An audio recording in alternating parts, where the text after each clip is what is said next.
প্রধান প্রধান কবিরা গুলা অনেকগুলা, এর মধ্যে উল্লেখযোগ্য প্রধান কবিরা গুনাহ 9টা। বলেন কয়টা? এটা ইবনে ওমরের বক্তব্য রাদিয়াল্লাহু তাআলা। তিনি বলেন 1 নাম্বার শিরকু বিল্লাহ, আল্লাহর সাথে শিরিক করা। 2 নাম্বার ওয়াকাতলু নাসামা, নর হত্যা করা, মানুষ হত্যা করা।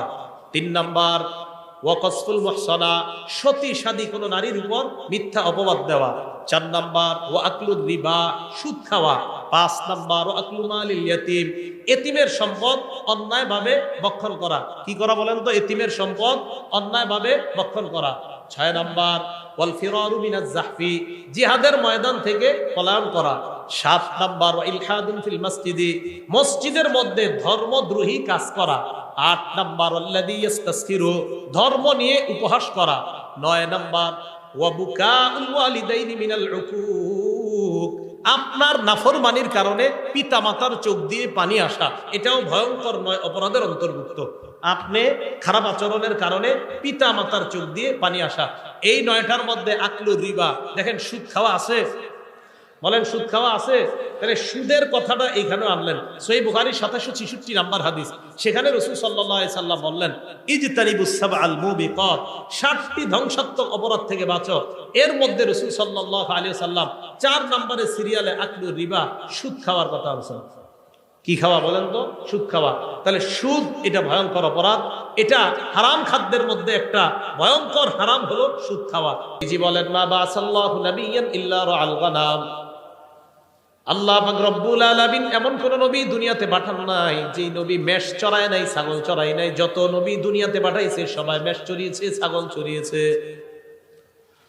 ক্বালা আসহাবুহু, সাহাবারা বললেন ইয়া রাসূলুল্লাহ ওয়া আনতা, আপনিও কি মেষ চড়িয়েছেন?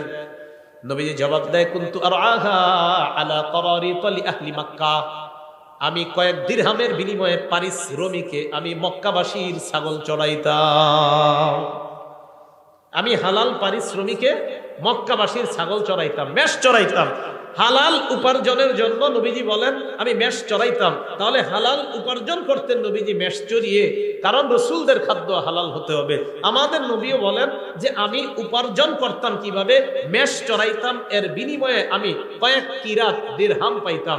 তাহলে নিজের উপার্জিত এই হালাল ইনকামটা, এটা যত কষ্টকর হোক, এটা যদি হালাল হয়, এটার মধ্যে আলাদা একটা শান্তি আছে।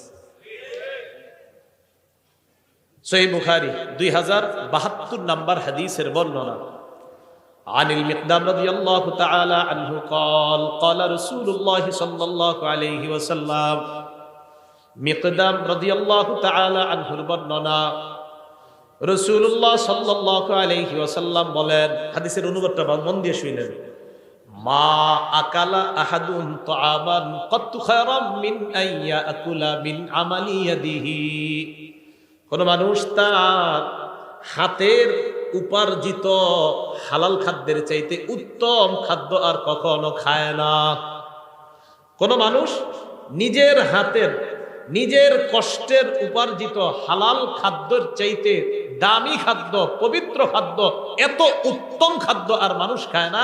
মানুষের কষ্টের হালাল উপার্জিত খাদ্যটা এটা এতটা দামি।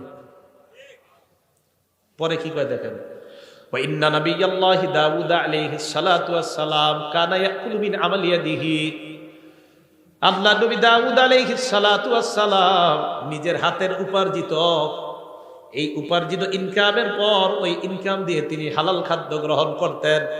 এর মানে নবী দাউদ নবীও নিজের কষ্টার্জিত হালাল খাদ্য গ্রহণ করতেন। এই হাদিস থেকে বুঝলাম আমাদের হাতে হালাল খাদ্য উপার্জন, আমাদের হাতে হালাল উপার্জনটা এবং এটা দ্বারা হালাল খাদ্য সঞ্চয় করা, এটা হলো সবচাইতে উত্তম। নবী দাউদ আলাইহিস সালাতু ওয়াস সালাম উনিও নিজের হাতে কামাই করতেন, এই সঞ্চয়কৃত ওনার অর্থ দিয়ে উনি জীবিকা নির্বাহ করতেন। বুখারী শরীফের 2074 নাম্বার হাদিসের বর্ণনা। আন আবি হুরায়রা রাদিয়াল্লাহু তাআলা আনহু قال قال رسول الله صلى الله عليه وسلم, নবীজি বলেন লা আইয়াহতাতিবা আহাদুকুম হুজমাতান আলা যহরিহি খায়রুল লাহু মিন আইয়াসআলা আহাদান ফায়ুতিয়াহু আও ইয়ামনাআ। কি কয় দেখেন, নবীজি বলেন তোমাদের কোন ব্যক্তি কাঠের বোঝা পিঠের মধ্যে বহন করা ওই ব্যক্তির চাইতে উত্তম যে ব্যক্তি অন্য কারো কাছে ভিক্ষা চায়। কারো কাছে ভিক্ষা চায়? যার কাছে ভিক্ষা চায় সে দিতেও পারে, নাও দিতে পারে। আল্লাহ নবী কয় ভিক্ষা চাওয়ার চাইতে কাঠ বহন করে তুমি পিঠের উপর কাঠ বহন করবা, ওই কাঠ তুমি বিক্রি করে হালাল উপার্জন করবা। আমি নবীর কাছে ওই ভিক্ষার চাইতে এই পেশা অনেক বেশি দামি। সহিহ বুখারী 2075 নম্বর হাদিস। এই হাদিসের বর্ণনাকারী জুবাইর ইবনুল আওয়াম রাদিয়াল্লাহু তাআলা আনহু। عن الزبير بن العوام رضي الله تعالى عنه قال قال رسول الله صلى الله عليه وسلم لأن يأخذ أحدكم أحمله خير له من أن يسأل الناس। কি কয় দেখেন, তোমাদের কোন ব্যক্তি রশি নিয়ে জঙ্গলে যাইবা, যাওয়ার পর লাকড়ি সংগ্রহ করবা, ওই লাকড়ি রশি দিয়ে বাঁধার পর ওই লাকড়ি বিক্রি করে হালাল উপার্জন করবা, এটা মানুষের কাছে চাওয়ার চাইতে অনেক দামি। তাহলে হালাল উপার্জন অন্য কারো কাছে ভিক্ষা করার চাইতে অনেক দামি। দুইটা হাত ভালো আছে, এই ভালো আছে, দুই হাত পা সব সুস্থ, আপনি ভিক্ষা করার চাইতে হাতে কোনো কাজ টাজ করে হালাল উপার্জন করা, এটা নবীজি দামি উপার্জন বললেন। আমার সাথে একটা বাংলা বলেন, বলেন ভালো মানুষের জন্য ভালো সম্পদ কতই না উত্তম। আবার বলেন ভালো মানুষের জন্য ভালো সম্পদ কতই না উত্তম। এবার একটা হাদিস শুনেন, আল আদাবুল মুফরাদিনে ইমাম বুখারীর লেখা 299 নম্বর হাদিস। আমর ইবনুল আস রাদিয়াল্লাহু তাআলা আনহুর বর্ণনা, তিনি বলেন বাসাইলাইয়ান নবী সাল্লাল্লাহু আলাইহি ওয়াসাল্লাম। আমর ইবনুল আস রাদিয়াল্লাহু তাআলা আনহু বলেন আল্লাহ নবী আমার কাছে সংবাদ পাঠিয়েছেন, فأمرني أن أأخذ علي ثيابي وسلاحي ثم آتيه। আমি যেন যুদ্ধের পোশাক পরে অস্ত্রে শস্ত্রে সুসজ্জিত হয়ে আল্লাহ নবীর কাছে আসি, এই সংবাদ আমার কাছে পাঠাইছেন। আমর ইবনুল আস বলেন ফাফআলতু ফাআতাইতুহু ওয়া হুয়া ইয়াতাওয়াদ্দা। আমি যুদ্ধের পোশাক পরলাম, অস্ত্রে শস্ত্রে সজ্জিত হয়ে আল্লাহ নবীর কাছে গেলাম, গিয়ে দেখি আল্লাহ নবী ওযু করে। নবীজির কাছে যাওয়ার পর ফাসআদা ইলাইয়াল বাসার, নবী আমার দিকে এইভাবে মাথা উঠায়া ভালোভাবে তাকাইলেন, গভীরভাবে আমাকে দেখলেন। আবার বলছি, আমি নবীজির কাছে গেলাম, নবী ওযু করতেছে, আমি যাওয়ার পর নবী গভীরভাবে আমার দিকে তাকায় রইছে অনেকক্ষণ। সুম্মা তাআ, এরপর মাথা নিচে নামাইছে। এরপর আল্লাহ নবী আমাকে বলেন ইয়া আমর ইন্নী উরিদু আন আবআসাকা আলা জাইশিন ফায়ুগনিমুকাল্লাহ। আমি তোমাকে একটা সেনাবাহিনীর প্রধান বানিয়ে পাঠাইতে চাই। আমার আশা ওই বাহিনীর সাথে যাওয়ার পর যুদ্ধ করবা, আল্লাহ অনেক গনিমতের মালের মালিক তোমাকে বানাবেন। আমর ইবনুল আস এটা যখন শুনলেন, নবী বললেন ওয়া ইন্নী আরগাবু লাকা মিনাল মালি সালিহা।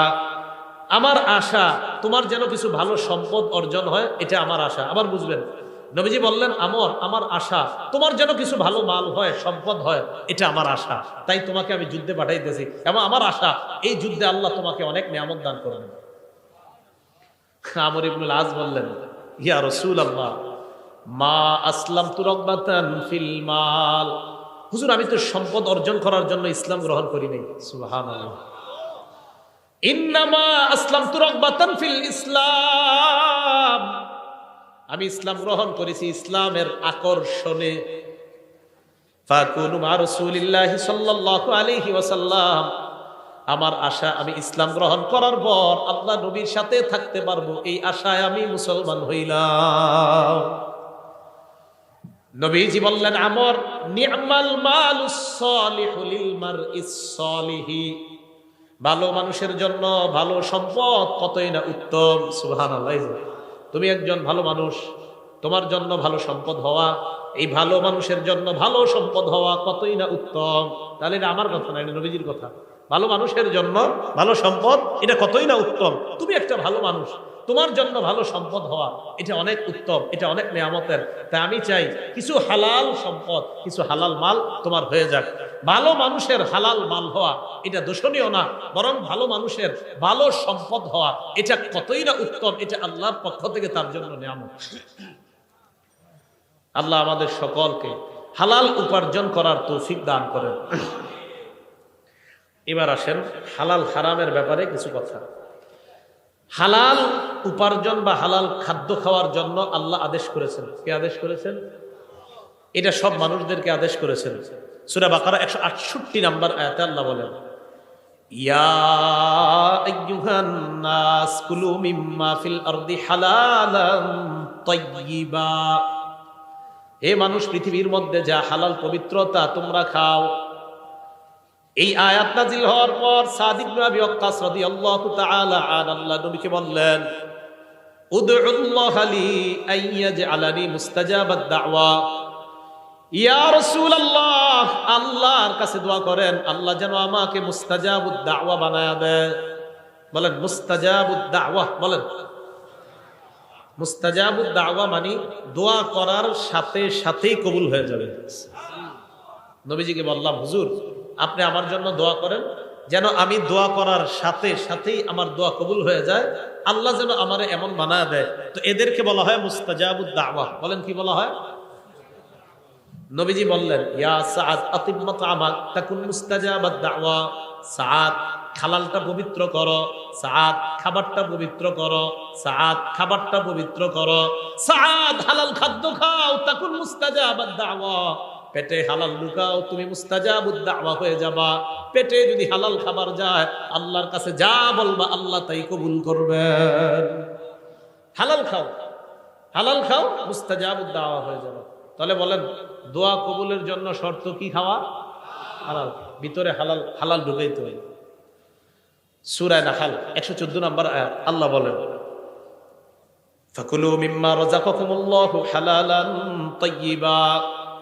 আল্লাহ যে রিজিক তোমাদেরকে দিয়েছেন তা থেকে পবিত্র হালাল যে রিজিক তা তোমরা গ্রহণ করো। ওয়াশকুরু নি'মাতাল্লাহ, এবং আল্লাহর নিয়ামতের শুকরিয়া আদায় করো। বলেন আমার সাথে, হালাল খাবো। বলেন আর আলহামদুলিল্লাহ বললেন। হালাল খাবো, শুকরিয়া আদায় করলেন। তো আল্লাহ বলেন তোমরা হালাল খাও আর শুকরিয়া আদায় করো। হালাল খাও, শুকরিয়া আদায় করো। আর হালাল খেয়ে যত শুকরিয়া আদায় করবেন তত আপনার নেয়ামত আল্লাহ পাক রব্বুল আলামিন বাড়িয়ে দিবেন। হালাল খাদ্যের জন্য আল্লাহর কাছে দোয়া করবেন। তিরমিজি শরীফের 2361 নম্বর হাদিসের বর্ণনা, ক্বালা রাসূলুল্লাহ সাল্লাল্লাহু আলাইহি ওয়াসাল্লাম, নবীজি বলেন, আল্লাহুম্মা জাআল রিজকা আলি মুহাম্মাদিন কুতা। নবীজি আল্লাহর কাছে দোয়া করতেন, আল্লাহ মুহাম্মদ সাল্লাল্লাহু আলাইহি ওয়াসাল্লামের পরিবারের জন্য জীবন ধারণের উপযোগী হালাল খাদ্যের ব্যবস্থা করে দেন। সুখী মানুষের 3টা অবস্থা নবী বলছেন। একজন মানুষের মাঝে 3 গুণ পাওয়া গেলেই সে সুখী। বলেন কয় গুণ? 3টা গুণ যদি আগামীকাল সকালে আপনার মাঝে পাওয়া যায় তাহলে বুঝবেন আগামীকাল আপনি সুখী। কয় গুণ? হ্যাঁ, কালকে পাওয়া গেলে কালকেই সুখী। দলিল তিরমিজি শরীফের 2346 নম্বর হাদিসের বর্ণনা, 2346। ক্বালা রাসূলুল্লাহ সাল্লাল্লাহু আলাইহি ওয়াসাল্লাম, নবীজি বলেন, মান আসবাহা মিনকুম আমিনান ফি সিরবিহি। তোমাদের মধ্যে কোনো মানুষ যদি সকাল অবস্থা হয় এমন অবস্থায় তার পরিবার নিয়ে সে নিরাপদে আছে।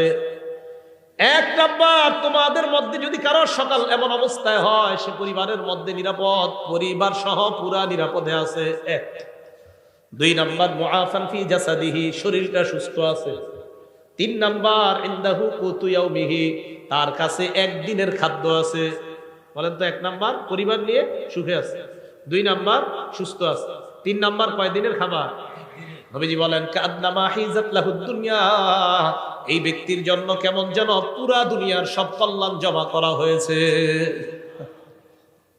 এই জন্য হালাল খাবেন আর দোয়া করবেন, হালাল খাবেন আর দোয়া করবেন। আরেকটা, হালাল খাবেন আর শুকরিয়া আদায় করবেন। আর আল্লাহ তো বলছে শুকরিয়া আদায় করবা, আমি আল্লাহ নিয়ামত আরো বৃদ্ধি করে দিব। আল্লাহ আমাদেরকে হালাল খাদ্য খাওয়ার তৌফিক দান করেন। সূরা তাহা 81 নম্বর আয়াতে আল্লাহ বলেন, কুলু মিন তাইয়্যিবাতি মা রাযাকনাকুম, আমি তোমাদেরকে যে খাদ্য দিয়েছি তার মধ্যে পবিত্র যেটা, এটা তোমরা খাও। পবিত্র খাদ্য তোমরা খাও। সূরা ইউনূসের 59 নম্বর আয়াতে আল্লাহ বলেন, কুল আরাআইতুম মা আনজালাল্লাহু লাকুম মিন রিজকিন ফাজআলতুম মিনহু হারামান ওয়া হালালা। নবী আপনি বলেন, তোমরা কি ভেবে দেখেছো আল্লাহ তোমাদের জন্য যে রিজিক নাজিল করছেন ওই রিজিকের কিছু অংশ তোমরা হালাল বানাও আর কিছু অংশ তোমরা হারাম করছো। এই যে তোমরা হালাল করো আর হারাম করো, আল্লাহু আযিনা লাকুম, এই আদেশ কি আল্লাহ তোমাদেরকে দিয়েছেন? আম আলাল্লাহি তাফতারুন, নাকি তোমরা আল্লাহর নামে মিথ্যা অপবাদ দাও? এই আদেশ কি আল্লাহ তোমাদেরকে করেছেন কিছু হালাল কিছু হারাম করার জন্য, নাকি আল্লাহর নামে তোমরা মিথ্যা অপবাদ দাও? আমাদের সকলকে আমরা যেন হালালকে হালাল হিসাবে গ্রহণ করি, হারামকে হারাম হিসাবে গ্রহণ করতে পারি, আল্লাহ তৌফিক দান করেন। সহিহ বুখারী 2059 নম্বর হাদিসের বর্ণনা। এই হাদিসটা আমাদের বর্তমান যুগের সাথে আমরা মিলাই দেখেন কি বলে নবীজি। বিসমিল্লাহ। আল্লাহুম্মা লাকাল হামদু ওয়া শুকর। عن أبي هريرة رضي الله تعالى عنه قال قال رسول الله صلى الله عليه وسلم আবু হুরায়রা রাদিয়াল্লাহু তাআলা আনহুর বর্ণনা, নবীজি সাল্লাল্লাহু আলাইহি ওয়াসাল্লাম বলেন, ইয়াতি আলান নাসি জামান, মানুষের উপর এমন একটা সময় আসবে, লা ইউবালিল মারউ মা আখাযা মিনহু, মানুষ যাচাই বাছাই করবে না কোত্থেকে সে উপার্জন করে,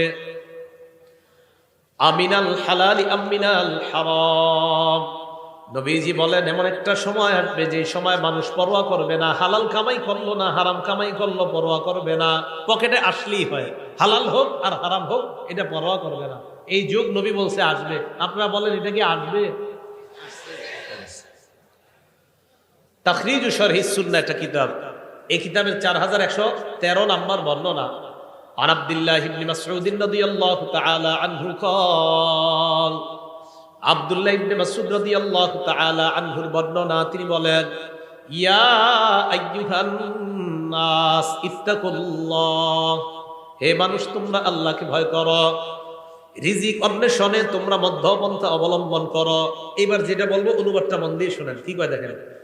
লা ইয়াহমিলান্নাকুম ইস্তিবতাউর রিজকি আন তাতলুবুহু বিমাআসিল্লাহ, হালাল পথে রিজিক তালাশ করতে গিয়ে রিজিক আসতে যদি বিলম্ব হয়, আবার বলছি, হালাল পথে রিজিক তালাশ করতে গিয়ে প্রচুর রিজিক আসতে যদি বিলম্ব হয়, রিজিক তালাশ করতেছেন, রিজিক আপনার কাছে আস্তে আস্তে আসতেছে, তো রিজিক তালাশ করতে গিয়ে রিজিক যদি আসতে বিলম্ব হয়, আব্দুল্লাহ ইবনে মাসউদ বলেন এই রিজিক আসতে বিলম্ব হইলে তোমরা তাড়াতাড়ি রিজিক উপার্জনের জন্য কোন নাফরমানির পথ বাইছে নিবা না।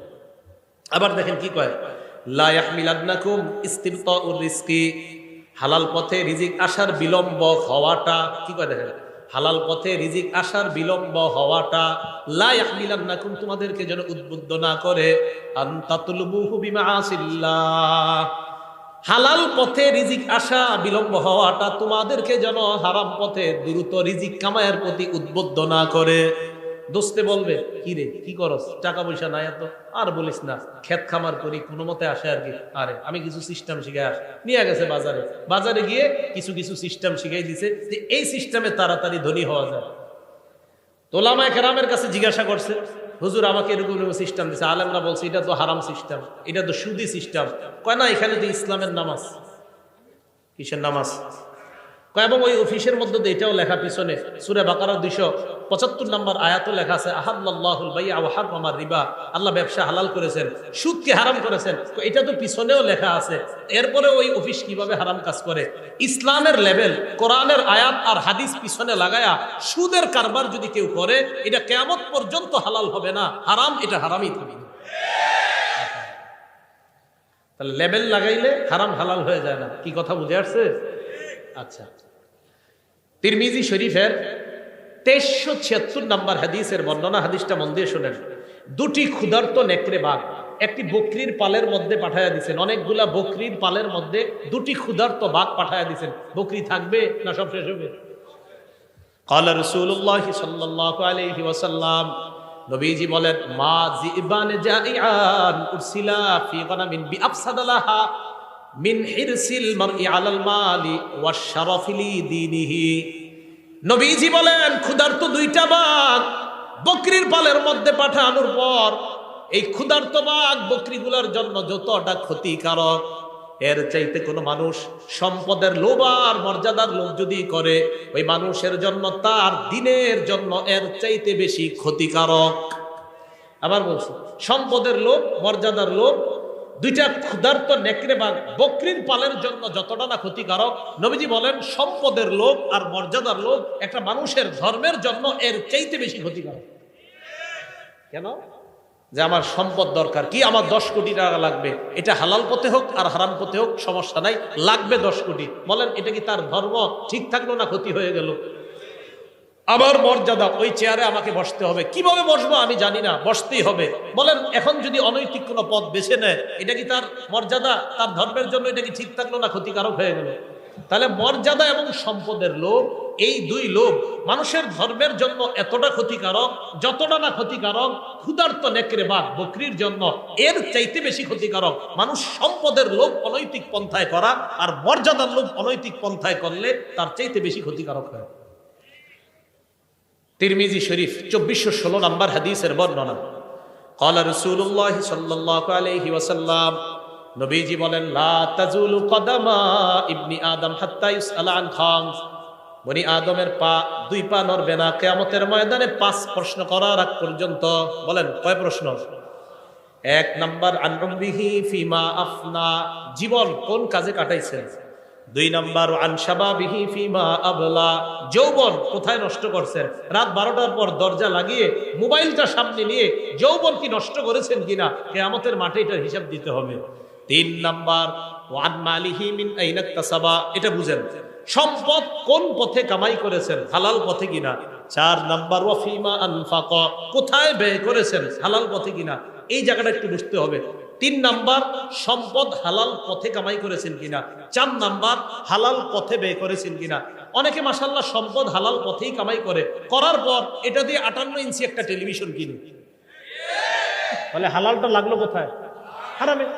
তাহলে হালাল পন্থায় টাকা কামাইলেন আপনি, কামাই করার পর আপনি এবার এই হালাল টাকা দিয়া বিশাল বড় একটা স্ক্রিনের ব্যবস্থা করলেন সিনেমা দেখার জন্য, তাহলে টাকা কোথায় লাগাইলেন? এটার জবাব দিতে করতে হবে। তো 3 নাম্বার হালাল পথে কামাইছেন কিনা। 4 নাম্বার হালাল পথে ব্যয় করেছেন কিনা। 5 নাম্বার ওয়ান ইলমিহি ফিমা বিমা যা আমিলা ফিমা আলিমা, আপনি যা জানলেন সেই অনুযায়ী আমল করেছেন কিনা, এটা কিয়ামতের মাঠে জিজ্ঞাসা করা হবে। এই জায়গাটা একটু বুঝেন। একটু আগে আমি হালাল হারামের ওয়াজ করছি না, জোরে বলেন। সুদ কি? হালাল পন্থায় টাকা কামাই করে হারাম পথে ব্যয় করা, এটা কি জায়েজ না নাজায়েজ? এই যে আমার থেকে বিষয়টা জানলেন, একটা বিদ্যা জানলেন কিনা, জানার পরে যদি আপনি ঠিকমতো আমল না করেন, কিয়ামতের মাঠে এটা জবাবদিহিতা করতে হবে। 5 নাম্বার প্রশ্ন, তুমি যা জানলা ওই জানা অনুযায়ী আমল করছো কিনা।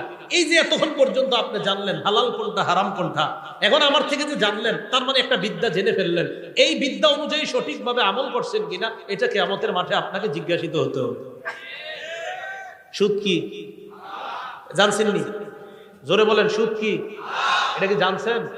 তো খবর আছে। আল্লাহ বুঝার তৌফিক দান করেন। এখন আপনি সঠিক পথে চলার জন্য কি দরকার? আপনি যার সাথে চলাফেরা করবেন এই মানুষটা ভালো হতে হবে। বুঝেন নাকি? যার সাথে চলবেন তিনি কি হতে হবে? তিরমিজি শরীফ 1378 নাম্বার হাদিস। ক্বালা রাসূলুল্লাহ সাল্লাল্লাহু আলাইহি ওয়াসাল্লাম, নবীজি বলেন, আর রাজুলু আলা দীনি খালিলিহি ফালয়ানজুর আহাদুকুম মাইয়ু খালিল। নবীজি বলেন, মানুষ তার বন্ধুর রীতিনীতির অনুসারী হয়। তোমাদের প্রত্যেকে যেন চিন্তা করে কাকে বন্ধু বানাও। সুদখোরকে যদি বন্ধু বানান, আপনারও এটা সুদখোর বানাবে। বন্ধু কারে বানাইতেছেন এটা আপনি বুঝে শুনে বানাইতে হবে। মানুষ তার বন্ধুর রীতিনীতির অনুসারী হয়, অতএব মানুষ যেন চিন্তা করে যে সে কাকে বন্ধু বানায়।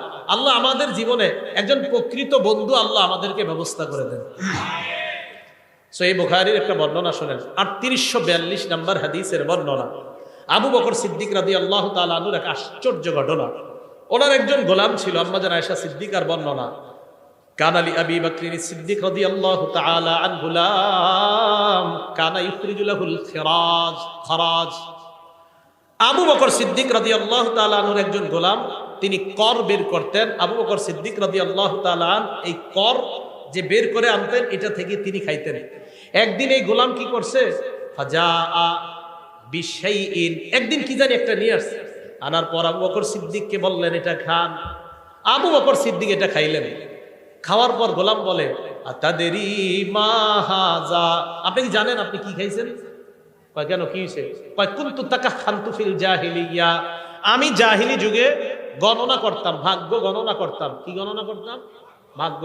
কয় মা উহসিনুল কাহানা ইল্লা আন্নী খাদাতুহু, আমি ভাগ্য গণনা কিছুই জানতাম না, হুদাই মানুষের ধোঁকা দিতাম।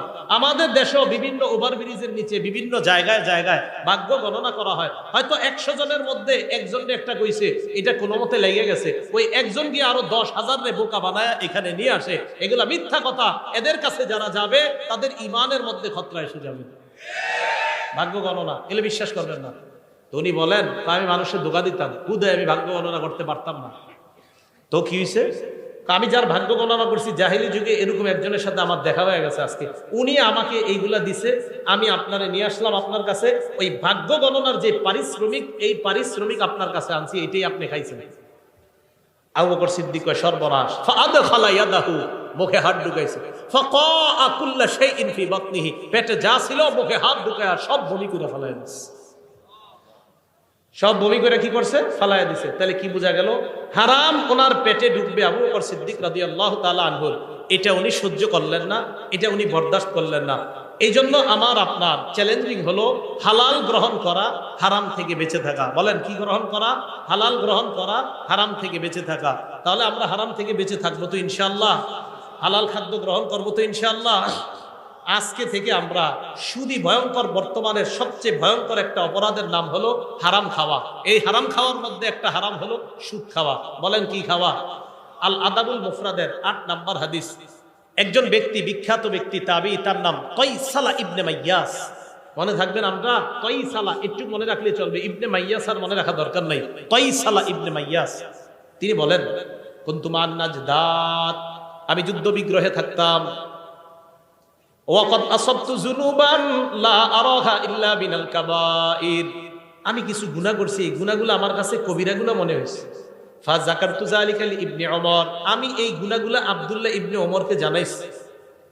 আব্দুল্লাহ ইবনে ওমর জানার পর বললেন কি কি গুনাহ করছো বলো। তো আমি বললাম কাজা ওয়া কাজা, ওই গুনাহ। ইবনে ওমর বললেন লাইসাত হাযিহি মিনাল কাবাইর, তুমি যে গুনাহের কথা বলছো এগুলা কবিরা গুনাহ না, প্রধানত